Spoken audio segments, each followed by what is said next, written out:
unfortunately, stepping down. The hopes of so many people riding on this meeting. This is the man who's been threatening to wipe out cities in the US and wipe out parts of Japan and South Korea in recent months, and now he's walking down these steps to shake the hand of the South Korean president. So many people hoping this meeting will lead to substantial change and a deal which could end up with the denuclearisation of North Korea. But having said that, there are people urging caution on both sides. So we might bring in John Blaxland now from ANU. John Blaxland, that handshake is taking place as we speak. How significant is this moment? Oh, it's a groundbreaking moment, Joe. There's no question this is a very significant event.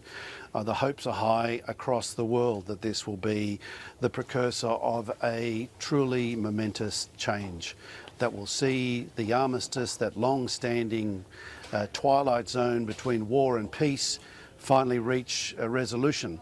But I think we need to be very circumspect about how hopeful we are. This is clearly a moment of great optics, a great occasion, and the planting of the tree is very symbolic. Hopefully that symbolism will turn into some substantive finalisation of arrangements. But I think we need to be very cautious. Yeah.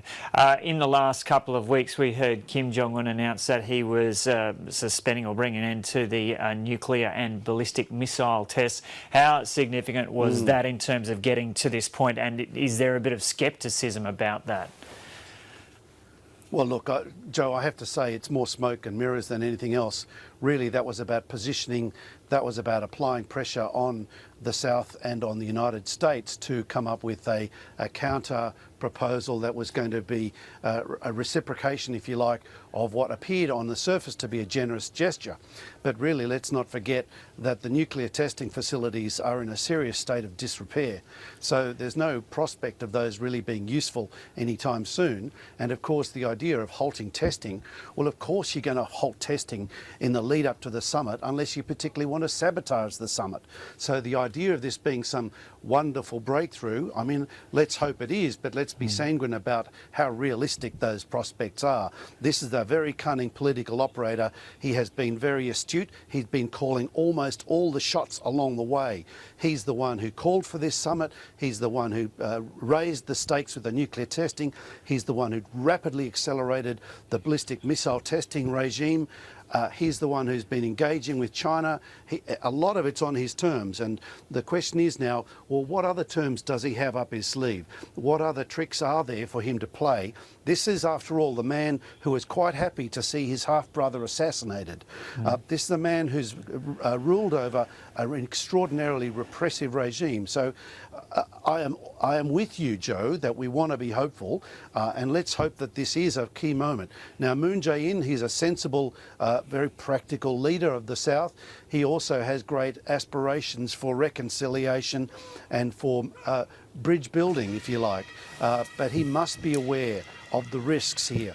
The stakes are getting high, and this is a clever, if you like, pre-summit. This is a pre-summit for the summit that's anticipated between Kim Jong Un and President Trump. So this is laying the groundwork, if you like, for that summit. And it's got to go well for that to go, for the next one to go well. And this gives President Trump a bit of an option to examine what happens, see how Kim Jong Un deals with Moon Jae-in, see how gracious he is, see if he comes up with any additional offers, see if this is substantively the precursor of a big deal that sees the armistice, that truce at the end of the Korean War from 1953, turn into an ending of the war. But then that's linked to the whole question of denuclearisation. John, I might just interrupt you there because we might just take a listen to a bit of the atmospherics around this unfolding in the demilitarised zone right now.